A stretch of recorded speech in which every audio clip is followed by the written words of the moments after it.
সকলকে আন্তরিকভাবে অভিনন্দন জানিয়ে শুরু করছি আজকে আমাদের অনলাইনে যে ক্লাসটি, সেটি হচ্ছে যে ফিনান্স, ব্যাংকিং ও বিমার চ্যাপ্টার 8 ক্লাস নাম্বার 3।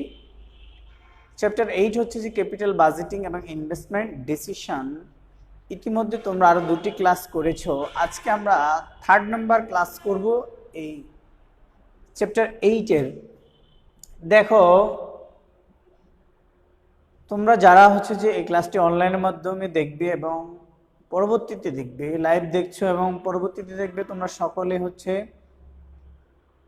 একটি খাতা এবং একটি কলম নিয়ে অবশ্যই আমার সাথে অঙ্কগুলো করার চেষ্টা করবে এবং বোঝার চেষ্টা করবে। যদি বই থাকে তাহলে আমি যে টপিকের নাম লিখে দিয়েছি ওই টপিকটা খুলে তোমরা আসলে বাসায় বসে বইটাকে স্টাডি করার চেষ্টা করবা। এবং যদি কোনো জায়গায় তোমাদের বুঝতে সমস্যা হয়, যদি দেখতে সমস্যা হয়, কিন্তু যে টপিকটি আমি লিখে দিয়েছি সেই টপিক অনুযায়ী তোমরা বই থেকে বোঝার চেষ্টা করবে এবং করার চেষ্টা করবে। যেখানে না বুঝবে সেক্ষেত্রে আমাদেরকে স্ক্রিনশট দিলে সেটা আমরা সলভ করে দিতে পারবো। তাহলে দেখো, আজকে আমরা এই কস্ট অফ ক্যাপিটাল বাজেটিং এবং হচ্ছে যে ইনভেস্টমেন্ট ডিসিশনের আমরা এই চ্যাপ্টারটি করছি। এখন আজকে আমাদের কোশ্চেন নাম্বার হচ্ছে যে 3। আজকে আমরা যে কাজটি করব সেটি হচ্ছে যে আমরা এনপিভি এবং আইআরআর কি জিনিস সেগুলো আমরা করার চেষ্টা করি। এই এনপিভির ম্যাথ এবং আইআরআর ম্যাথগুলো পরীক্ষার জন্য খুবই গুরুত্বপূর্ণ। এই জায়গাগুলো থেকে তোমাদের প্রশ্ন আসবে। কিন্তু এই চ্যাপ্টার থেকে আমাদের 20 মার্কসের কোশ্চেন এসে থাকে বিভিন্ন সময় বিভিন্নভাবে। তাহলে আজকে আমরা এনপিভি নির্বর্তমান মূল্য এবং অভ্যন্তরীণ আয়ের হার ইন্টারনাল রেট অফ রিটার্ন আমরা এই জায়গাগুলো আজকে করার চেষ্টা করব। দেখো, একটা উদ্দীপক তোমরা একটা সৃজনশীল দেখতেছো, সেই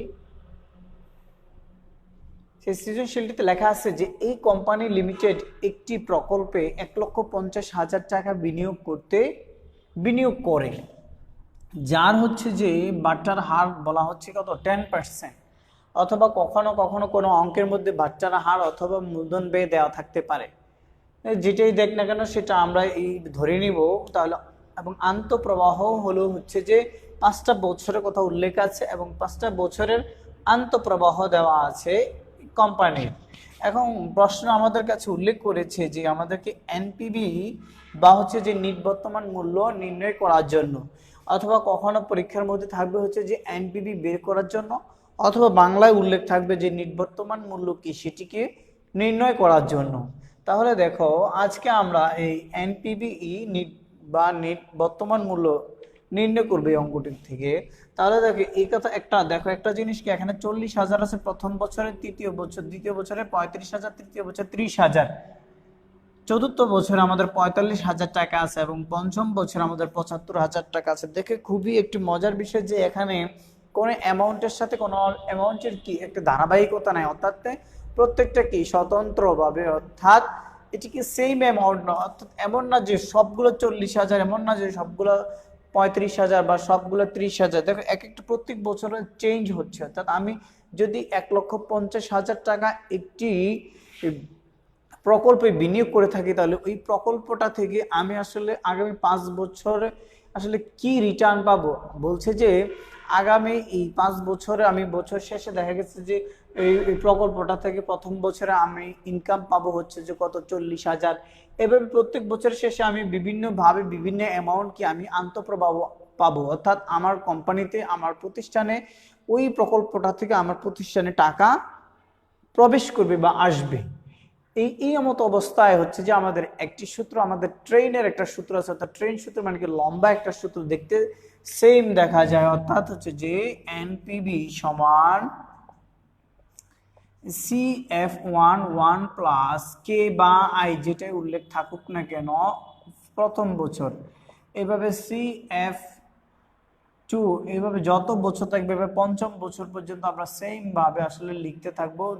দ্বিতীয় বছরে দ্বিতীয়টা, তৃতীয় বছরে তৃতীয়টা, চতুর্থ বছরে চতুর্থটা, পঞ্চম বছরে পঞ্চমটা, এভাবে আমরা যেতে দিচ্ছি। এখানে লাস্টে গিয়ে আমরা হচ্ছে যে CF0 অর্থাৎ ক্যাশ ফ্লো, অর্থাৎ নগদ প্রবাহ, যেটা আমি প্রথমে বিনিয়োগ করেছি, অর্থাৎ প্রাইমারি ইনভেস্টমেন্ট, যেটা অর্থাৎ প্রাথমিক বিনিয়োগ আমাদের 1,50,000 টাকা, সেটা কি আমি কি মাইনাস করে দিব। অর্থাৎ টোটাল এই 5 বছরের যে রিটার্নটা আমি পাচ্ছি প্রতিষ্ঠান এই প্রকল্প থেকে আমি যে আন্তঃপ্রবাহটা পাবো, এই আন্তঃপ্রবাহটা মিলে আমি যা যোগ করে আমি কি করব, যেটা আমি প্রাইমারিতে বিনিয়োগ করেছি সেই বিনিয়োগটা বাদ দিলে আমার যেটা একদম পিওর যে অ্যামাউন্টটা নিট প্রেজেন্ট ভ্যালু যেটা, সেটা বের হয়ে যাবে। অর্থাৎ যা আমি বিনিয়োগ করেছি আর যা পেলাম তা সব মিলে যোগ করার পরে, যত 5 বছর যাবত যা পেলাম তা যোগ করার পরে যেটা আমি বিনিয়োগ করেছি এটা যদি বাদ দিয়ে দিই, তাহলে আমার যে একদম পিওর যে অ্যামাউন্টটা আমি এক্স্যাক্টলি আসলে খরচটাকে বাদ দিয়ে আমি কত অ্যামাউন্ট পেলাম,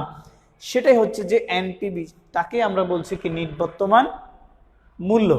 তাহলে এই সূত্রটা দিয়ে আমরা কাজ করব।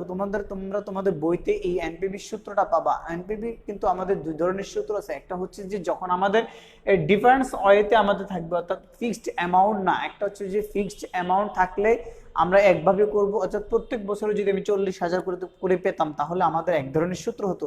আর যেহেতু আমাদেরকে প্রত্যেক বছর আমরা বিভিন্ন অ্যামাউন্টে আমরা কি আন্তঃপ্রবাহটা পাচ্ছি, সেহেতু আমাদেরকে ট্রেনের একটা লম্বা সূত্র আছে, ট্রেনের সূত্রটা ব্যবহার করবো।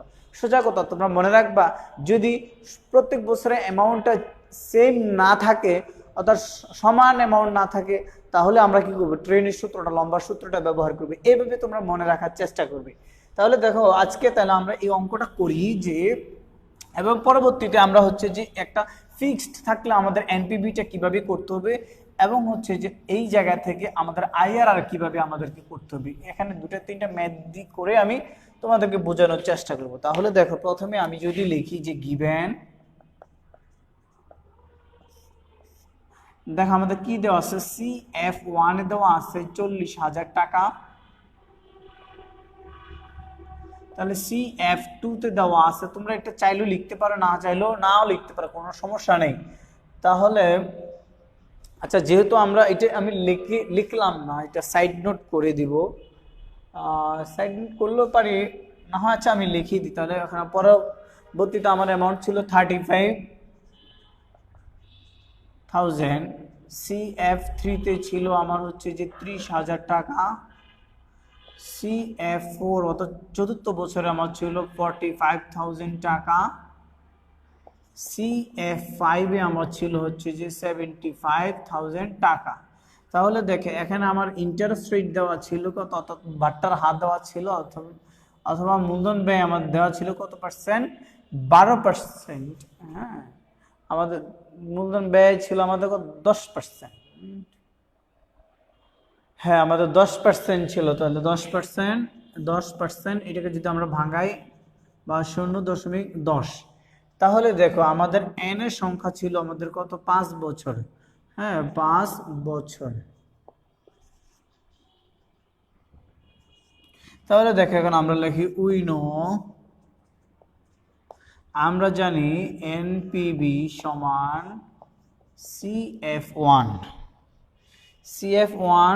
1 প্লাস আই বাই প্রথম বছরের, তারপরে CF2 দ্বিতীয় বছর 1 প্লাস আই বাই সেকেন্ড বছর, CF3 1 plus I by 3, plus হচ্ছে যে CF4 1 plus I by 4, plus হচ্ছে যে CF5 1 প্লাস আই বাই পঞ্চম বছর, মাইনাস হচ্ছে যে আমরা ক্যাশ ফ্লো প্রাইমারি ইনভেস্টমেন্ট 0 ইয়ারে যেটা ইনভেস্টমেন্ট করেছি সেটাকে আমরা কি করব, বাদ দিয়ে দিব। কথা বোঝা গেছে? তাহলে আমরা এখানে অ্যামাউন্ট বসাই দেব। প্রথম বছর আমাদের CF0 কত, CF1 40,000 টাকা। তাহলে 1 প্লাস 0., এখানে আমাদের 10% প্রথম বছর। তারপর আমাদের হচ্ছে যে 35,000, 1 প্লাস 0.10 2%, প্লাস হচ্ছে যে আমাদের 30%, 1 প্লাস 0.10 আমাদের হলো 3। তারপর হচ্ছে যে আমাদের চতুর্থ বছরে আমাদের হলো 45,000 টাকা, 1 প্লাস 0.10 চতুর্থ বছর। পঞ্চম বছর আমাদের হচ্ছে যে আমাদের 75,000 টাকা, 1 প্লাস 0.10 আমাদের পঞ্চম বছর। এখানে আমরা মাইনাস করে দিব কত, আমাদের এই ৭৫,০০০ টাকা, আমাদের ১,৫০,০০০ টাকা আমরা কি করব মাইনাস করে দিব CF0। তাহলে দেখো এখানে প্রথম বছরে আমার এটাকে করার পর আমাদের কত অ্যামাউন্ট আসছে, এটা করার পর আমাদের আসবে ৩৬ ৩৬ ৪ ৩৬ ৩৬ 4। দ্বিতীয় অ্যামাউন্টটা আমাদের আসবে ৩৬,৩৬৪ টাকা। তারপরে আমাদের আসবে ২৮,৯২৬ টাকা, ২৮,৯২৬ টাকা। তৃতীয় বছরে আমাদের আসবে হচ্ছে যে দেখো ২২,৫৩৯ টাকা, ২২,৫৩৯ টাকা। তারপরে চতুর্থ বছরে আমাদের যেটা আসবে, চতুর্থ বছরে আমাদের আসবে ৩০,৭৩৬ টাকা, ৩০,৭৩৬ টাকা। তারপর হচ্ছে যে আমাদের পঞ্চম বছরে আমাদের যে অ্যামাউন্ট হবে ৪৬,৫৬৯ টাকা, ৪৬,৫৬৯ টাকা মাইনাস হচ্ছে যে আমাদের কত ১,৫০,০০০ টাকা। তাহলে আমরা এই 5 বছর সবগুলো প্লাসের গুলোকে আমরা যোগ করার পরে যা হবে তাকে আমরা ১,৫০,০০০ এটা থেকে বাদ দিয়ে, তাহলে ১,৬৫,০০০ আমাদের থাকবে ১,৬৫,১৩৪ টাকা মাইনাস হচ্ছে ১,৫০,০০০ টাকা সমান আমাদের এখানে থাকতেছে দেখো কত হাজার, ১৫,১৩৪ টাকা। তাহলে ১৫,১৩৪ টাকা কি আমাদের এনপিভি আমরা পেয়ে গেলাম। দেখো এটাকে আমরা কি পেলাম, একটা পজিটিভ পেলাম না। তাহলে দেখো এখানে আমরা এনপিভি পেয়ে গেলাম, রাইট। এই ছিল হচ্ছে যে আমাদের এই এনপিভি নির্ণয় করা অথবা নির্বর্তমান মূল্য। দেখো এইটা হচ্ছে এই সূত্রটা আমরা কখন ব্যবহার করব, যখন হচ্ছে যে আমাদের কি ফিক্সড থাকবে না অ্যামাউন্টগুলো, আন্তঃপ্রবাহগুলো কি ফিক্সড না, তখন আমরা কি করব, এটা দিয়ে এনপিভি আমরা করব। আর যখন ফিক্সড থাকবে তখন আমাদের কি আরেকভাবে আমাদেরকে বুঝতে হবে, এবং এই অঙ্কটাকে দিয়েও আমাদের আইআরআর আমরা করতে পারবো। এবং আইআরআর করতে গেলে আমরা কি করব, ইন্টারনাল রেট অফ রিটার্ন যদি আমরা করতে যাই, দেখো এটা কি পজিটিভ আসছে না অ্যান্সার, পজিটিভ আসছে। তাহলে যদি পজিটিভ আসে তাহলে হচ্ছে যে আইআরআর এর সূত্র আমাদের কি, আইআরআর এর সূত্র আমরা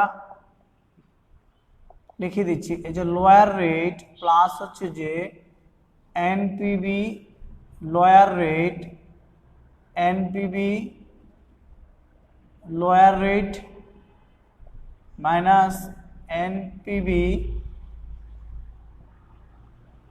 হায়ার রেট মাইনাস হচ্ছে যে ইনটু হায়ার রেট মাইনাস হচ্ছে যে লোয়ার রেট। এটা হচ্ছে যে আমাদের আইআরআর এর সূত্র। এখন যখন আমরা আইআরআর করতে যাব আমাদের হায়ার রেট এবং লোয়ার রেট লাগবে, এনপিভি হায়ার রেট এবং লোয়ার রেট লাগবে।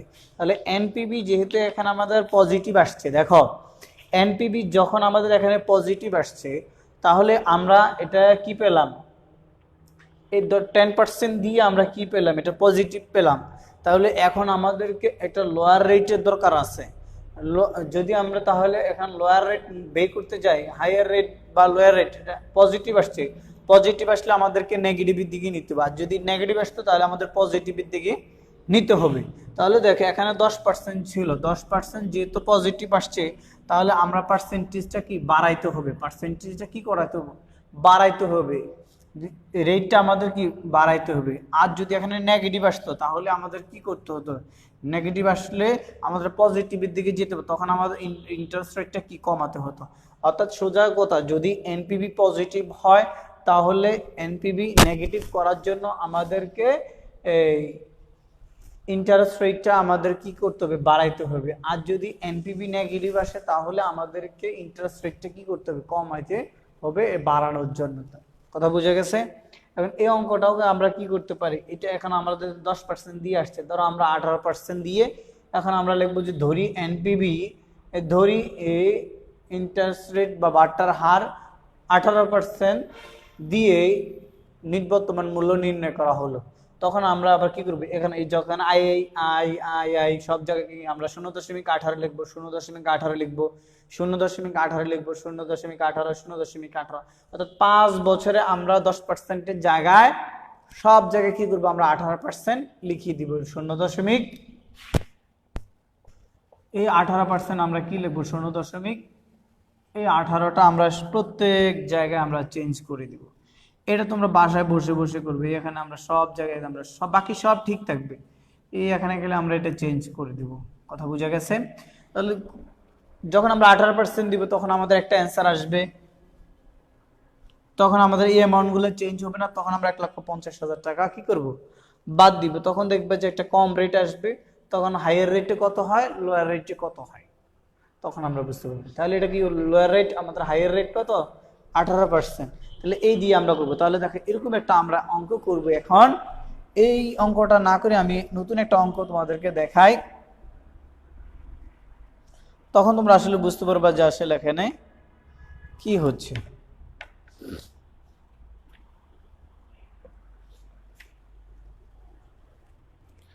তাহলে দেখো এখন আমরা একটা অঙ্ক করি এরকম।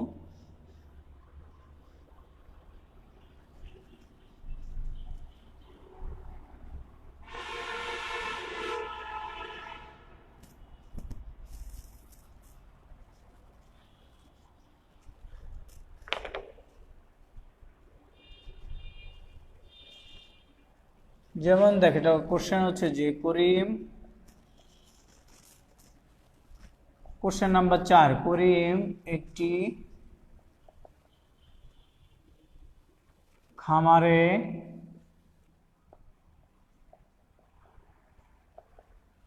$2,00,000 বিনিয়োগ করে, যার থেকে প্রতি বছর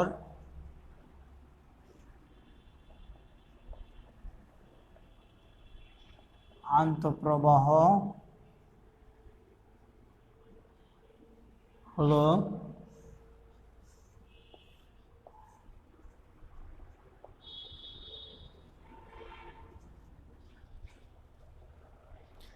পাঁচটা বছর। আমাদের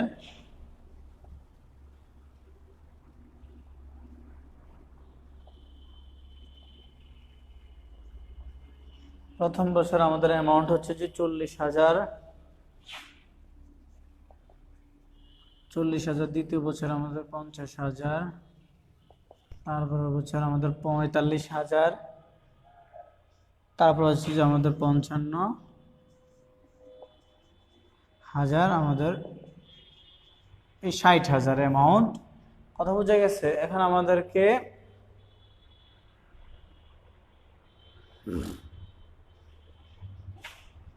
বাট্টার হার,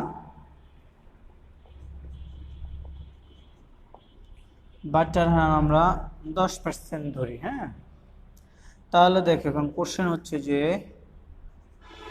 এনপিভি এবং আইআরআর নির্ণয় করো। এটা হচ্ছে যে আমাদের কি কোশ্চেন, অর্থাৎ আমাদেরকে তিনি $2,00,000 বিনিয়োগ করেন, আন্তঃপ্রবাহ দেওয়া আছে, বাট্টার হার দেওয়া আছে, 5 বছর আন্তঃহার দেওয়া আছে, আমাদেরকে এনপিভি এবং আমাদেরকে আইআরআর নির্ণয় করতে বলা হয়েছে। তাহলে দেখো এখন এইটার আমরা কি করি, এইটার আমরা সমাধানটা করি। এটার সমাধানটা দেখো,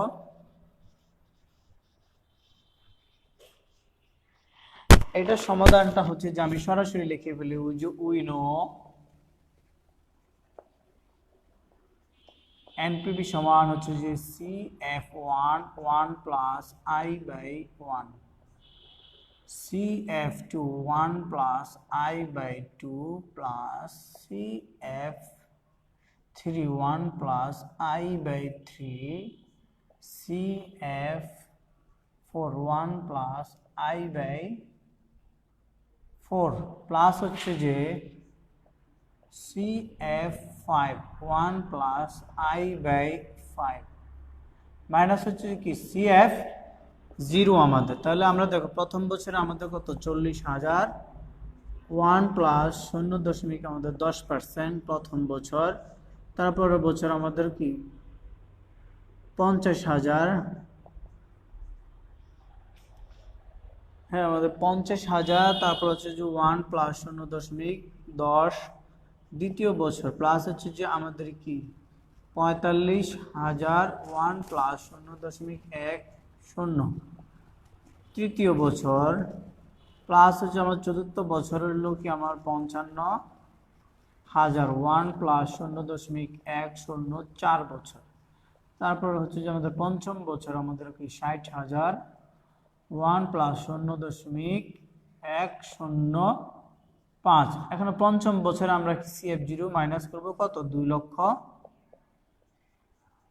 লক্ষ টাকা। তাহলে দেখো আমাদের প্রথম বছরে যে অ্যামাউন্ট আসছে, প্রথম বছরে আমাদের অ্যামাউন্ট আসছে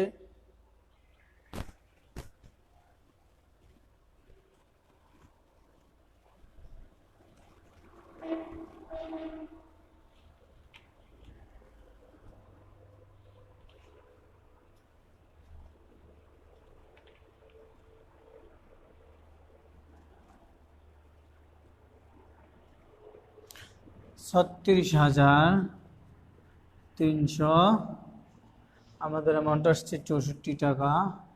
তারপর আমাদের অ্যামাউন্ট আসছে 41,322 টাকা।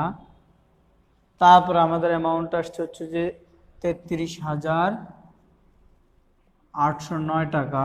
তারপরে হচ্ছে যে আমার 37,556 টাকা প্লাস হচ্ছে যে আমাদের পঞ্চম বছরে আমাদের অ্যামাউন্ট আসছে 37,255 টাকা, 37,255 টাকা মাইনাস হচ্ছে যে আমাদের 2 লক্ষ টাকা আমরা কি করব মাইনাস করে দিব। তাহলে সবগুলোকে যোগ করার পরে 2 লাখ টাকা যখন আমি মাইনাস করব তখন আমার আসে 1,86,316 টাকা মাইনাস 2 লক্ষ। দেখো এটা আমাদের কম অ্যামাউন্ট আসছে, তার মানে আমাদের অ্যামাউন্ট আসছে কত 13,684 টাকা। এটা কি আমাদের মাইনাসের না? অর্থাৎ এটা মাইনাসের আসছে, কথা বোঝা গেছে? এই জন্য আমরা মাইনাসের লিখে দিলাম এত টাকা। তার মানে এটা কি ঋণাত্মক আসছে। দেখো আমাদের 10% দিয়ে যখন আমরা করছি এটা কি ঋণাত্মক আসছে।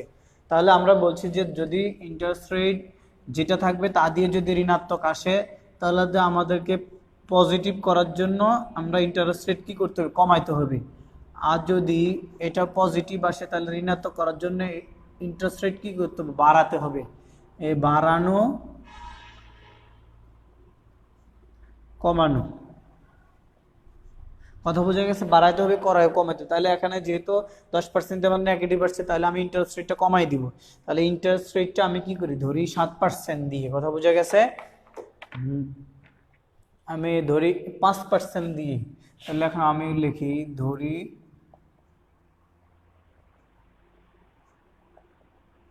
বাট্টার হার 5%, অনেক কমাই দিলাম।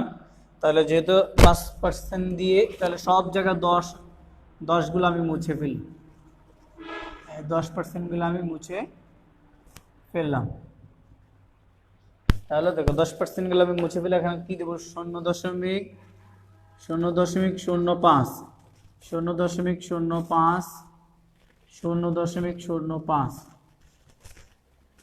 0.05 সবগুলো একে 0.05 আর যা আছে তা। তাহলে আমার কি হবে এই অ্যামাউন্টগুলো সব চেঞ্জ হয়ে যাবে না? এই অ্যামাউন্টগুলো আমার কি হবে চেঞ্জ হবে। খেয়াল রাখবো আমরা 13,684 টাকা পেলাম। তাহলে এইটাকে করলে আমি পাবো কত 38,095 টাকা পাবো আমি। তারপর হচ্ছে যে 45,351 টাকা, 45,351 টাকা। তৃতীয় বছরে আমি পেলাম হচ্ছে যে 38,873 টাকা, 38,873 টাকা। চতুর্থ বছরে আমাদের হচ্ছে যে 45,249 টাকা, 249 টাকা। পঞ্চম বছরে আমাদের হচ্ছে যে 47,012 টাকা, 47,012 টাকা। তারপর মাইনাস হচ্ছে যে আমাদের 2 লক্ষ টাকা। তাহলে 5 বছরকে আমরা যোগ করার পরে 2 লক্ষ টাকা মাইনাস করলে আমাদের থাকবে হচ্ছে 2,14,580 টাকা, 2,14,580 টাকা মাইনাস হচ্ছে যে আমার 2 লক্ষ টাকা। তাহলে আমার 14,580 টাকা, কথা বোঝা গেছে? এই টাকাটা কি আমি পজিটিভ পেয়ে গেলাম না, তাহলে নেগেটিভ ছিল। পজিটিভ ইন্টারেস্ট রেট যখন কমাই দিছি বাট্টার হার, তখন আমাদের কি ডিসকাউন্ট রেট, তখন আমাদের কি হয়ে গেছে 5%, মাধ্যমে আমাদের পজিটিভ চলে আসছে। তাহলে দেখো আমরা হায়ার রেট এবং লোয়ার রেট দুটো পেয়ে গেছি। তাহলে আমরা এখন আইআরআর করার চেষ্টা করি। আইআরআর করি আমরা। দেখো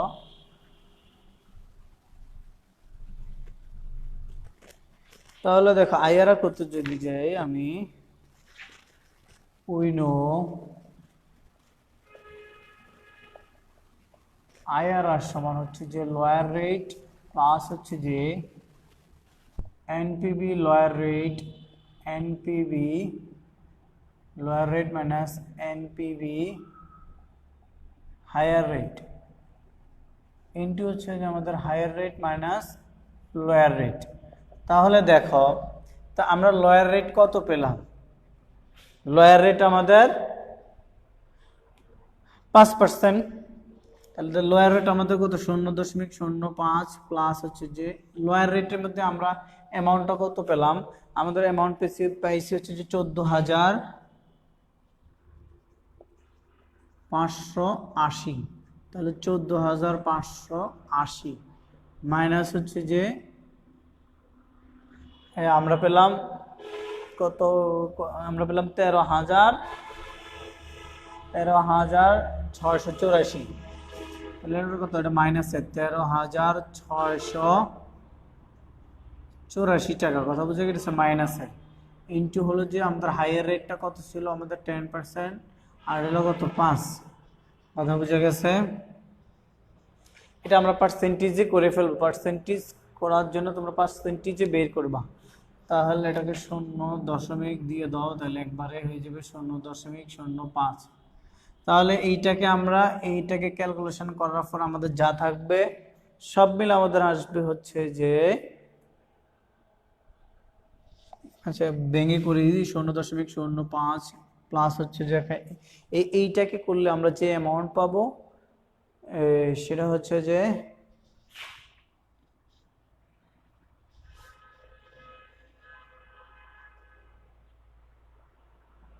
এটার সাথে এটা গুণ, এটার সাথে এটা করে এটাকে গুণ করার পর আমাদের যে অ্যামাউন্টটা থাকবে তা হচ্ছে যে 0.0285।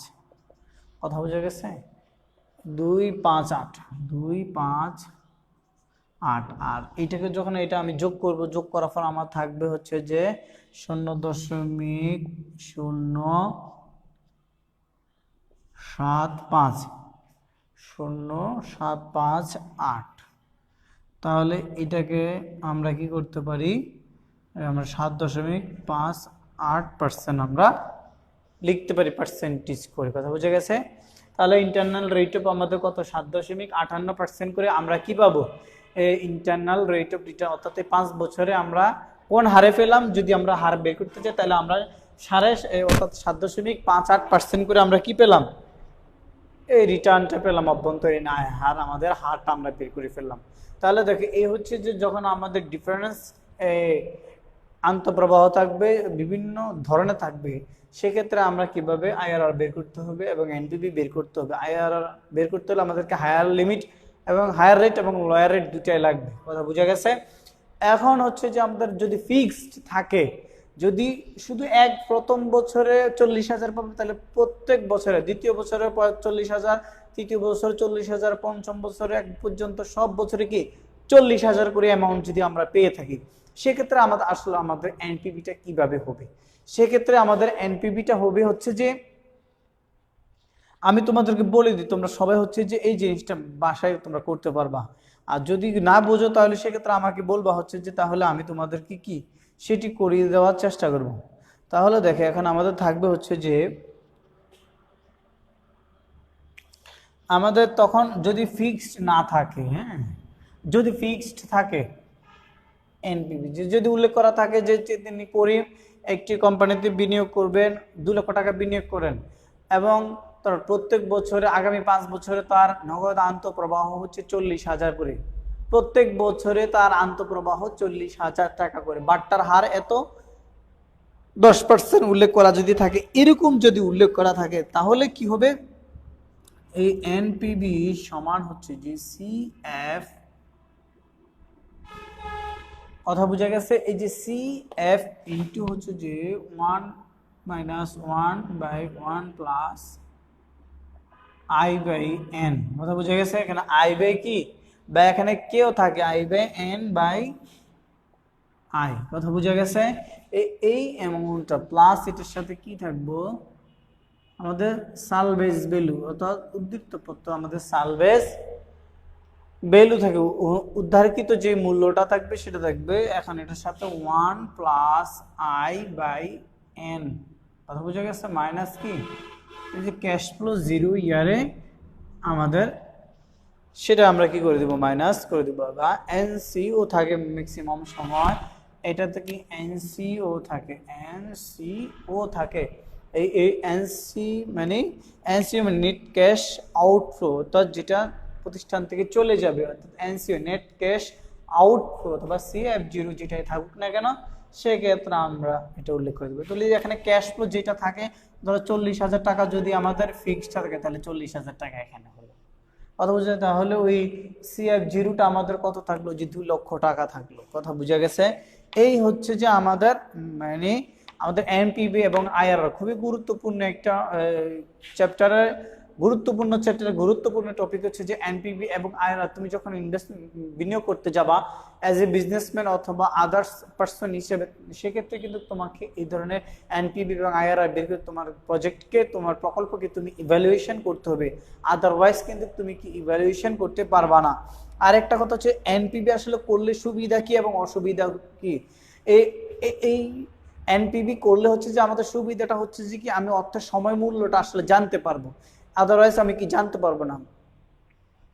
এখন এইটার একটা জটিলতাটাও আছে, এই এনপিভির একটা মানে অসুবিধা হচ্ছে যে কি আমাদের এই তোমার বাটার হার নির্ধারণ করাটা অনেক বেশি কঠিন হয়ে যাবে। স্যার 10%-এর পরে কি আসলে 5% ধরবো নাকি স্যার 6% ধরবো নাকি 7% ধরবো, এটা একটা জটিল প্রক্রিয়া। যার জন্য বলছে যে এটার অসুবিধাটা হচ্ছে কি এই বাটার হার নির্ধারণ করাটায় কত ধরবো আসলে স্যার, আমি একটা ধরবো ও আরেকটা ধরবে, ও আরেকটা ধরবে, তাহলে কোনটা দিব, যা যেভাবে খুশি ধরুক, কিন্তু আমাদের এক্স্যাক্টলি অ্যান্সার যাতে মানে আমাদের যাতে কাছাকাছি হবে, আবার কারোর সাথে কারো পার্সেন্টেজ না মিলতে পারে। কারণ কি আমি আমার পার্সেন্টেজটা ইন্টারেস্ট রেটটা এক বাটার হার এক দিয়ে মানে একটা অ্যামাউন্ট দিয়ে ধরলাম, ও আরেকটা অ্যামাউন্ট দিয়ে ধরলো, সেক্ষেত্রে সেম হওয়ার কোনো কি সুযোগ থাকবে না, কিন্তু এটা ভুল না।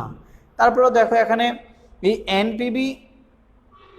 এনপিভি যদি ঋণাত্মক হয় তাহলে কি এই প্রকল্প গ্রহণযোগ্য হবে, আর এনপিভি যদি ধনাত্মক হয় তাহলে কি হবে, এনপিভি যদি ধনাত্মক হয় তাহলে প্রকল্পটি কি গ্রহণযোগ্য হবে, এনপিভি যদি ঋণাত্মক হয় মাইনাসের হয় তাহলে কি প্রকল্পটা কি গ্রহণযোগ্য হবে না, মনে রাখবা। আর এনপিভি যদি শূন্য হয় তাহলে হচ্ছে যে এনপিভি যদি 0 আসে তাহলে কি প্রকল্পটা আমি গ্রহণ চাইলেও করতে পারবো অথবা না চাইলেও আমি না করতে পারবো, সেটা আমার কি অ্যাজ ইউর উইশ, যার যার ইচ্ছা, অ্যাজ এ ইনভেস্টর হিসেবে এটা যার যার ইচ্ছা মতন সে চাইলে বিনিয়োগ করবে অথবা বিনিয়োগ করবে না। অর্থাৎ এনপিভি যদি আমাদের পজিটিভের আসে, অর্থাৎ মানে প্লাস অ্যামাউন্টের আসে, কোনো নেগেটিভ না আসে, সেক্ষেত্রে কি আমাদের প্রকল্পটা কি গ্রহণযোগ্য হবে। আর যদি নেগেটিভ আসে, একটু আগে দেখলাম আমরা 13,000 সামথিং আসছিল, ওটা হলে যে এনপিভি কি এটা ঋণাত্মক, এটা বাদ যাবে, অর্থাৎ এটা প্রকল্পটা কি গ্রহণযোগ্য না, এটাতে আমাদের লস আসবে। এখানে আমি বিনিয়োগ করলে কি আসবে, লস আসবে। এইটা হচ্ছে যে আমারে কাজ করতে হবে। এবং পরস্পর বর্জনশীল যেটা ধনাত্মক এনপিভি সর্বোচ্চ ধনাত্মক একটি প্রকল্প, অর্থাৎ যদি আমাদের অনেকগুলো প্রকল্প থাকে পরস্পর বর্জনশীল, তাহলে অনেকগুলো প্রকল্প যদি থাকে, যেমন ক প্রকল্প, খ প্রকল্প এবং কি গ প্রকল্প, অর্থাৎ 3টা 4টা 2টা প্রকল্প যদি থাকে, সেক্ষেত্রে আমার দুইটারে যদি এনপিভি 0 এনপিভি পজিটিভ আসে, সেক্ষেত্রে আমি আসলে কি করব, তখন আমি কি করব, সর্বোচ্চ ধনাত্মক যেটি হবে, সর্বোচ্চ ধনাত্মক অর্থাৎ যেটাতে এনপিভির মূল্য বেশি হবে, যেটাতে কম হবে কমটা আমি বাদ দিব, যেটাতে এনপিভি বেশি হবে সেটাকে আমি কি গ্রহণ করবো। কথা বোঝা গেছে? এটা হলো পরস্পর বর্জনশীল, অর্থাৎ একাধিক প্রকল্প যদি থাকে সেক্ষেত্রে আমি কোনটাকে নিব, আসলে সেক্ষেত্রে আমি কাকে নিব, যেটাতে আমার এনপিভির অ্যামাউন্টটা কি বেশি, সেইটাকে আমি কি সেই প্রকল্পে আমি কি বিনিয়োগ করব। কথা বোঝা গেছে? আর যদি ঋণাত্মক হয় এবং যে প্রকল্পটা হবে একেবারে কম, সেটাকে আমি বাদ দিয়ে দিব, ঋণাত্মক যেটা একেবারে কম সেটাকে আমি বাদ দিয়ে দিব, যেটা কাছাকাছি অর্থাৎ পজিটিভের কাছাকাছি যেটা সেই অ্যামাউন্টটা আমি নিব। অর্থাৎ দেখা যাচ্ছে -15,000 আর -2,000 কোনটা ভালো আমাদের? -2,000 ভালো। -15,000 হলে বেশি, 15,000 বেশি লস থাকবে, আর 2,000 হলে কি কম লস থাকবে, তাহলে আমি 2,000টা গ্রহণ করব। এইটা হচ্ছে যদি এখন গ্রহণ না করা কি প্রতিষ্ঠানের উপর ডিপেন্ড করবো, অর্থাৎ ঋণাত্মক আসলে তো আমরা অবশ্যই প্রকল্পে কি গ্রহণ করব না। তাহলে আজকে এই পর্যন্তই তোমাদের পড়া। তোমরা বাসায় কি করবে, এই এনপিভি এবং আইআরআরটাকে বাসায় মানে বইটা খুলে খুব খুঁটিনাটি পড়ার চেষ্টা করবা, এবং যেখানে না বুঝবে সেখানে আমাদেরকে স্ক্রিনশট দিলে আমরা হচ্ছে যে বা কোন জায়গাটা বোঝানো ছবি তুলে আমাদেরকে মেসেঞ্জারে বা এনিহাও আমাদেরকে সেন্ড করলে আমরা তোমাদেরকে এটা সলভ করে দেবো। আদারওয়াইজ কি আমাদেরকে সলভ করার কোনো সুযোগ থাকবে না, যেহেতু দীর্ঘ একটা সময় আমাদেরকে ক্লাসটা অফ যাবে এবং আগামীতে তোমাদের একটা পরীক্ষা হওয়ার খুব শীঘ্রই সম্ভাবনা আছে। যদি সম্ভব হয়ে থাকে তাহলে কিন্তু কি অনলাইন ভিত্তিকে আসলে আমাদেরকে পড়াশোনা কার্যক্রমটি চালাতে হবে। তো সেই পর্যন্ত ভালো থাকে এবং আগামী ক্লাস পর্যন্ত সকলে সুস্থ এবং সুস্থতা কামনা করে আজকের ক্লাসটি এখানে শেষ করছি। ধন্যবাদ সকলকে।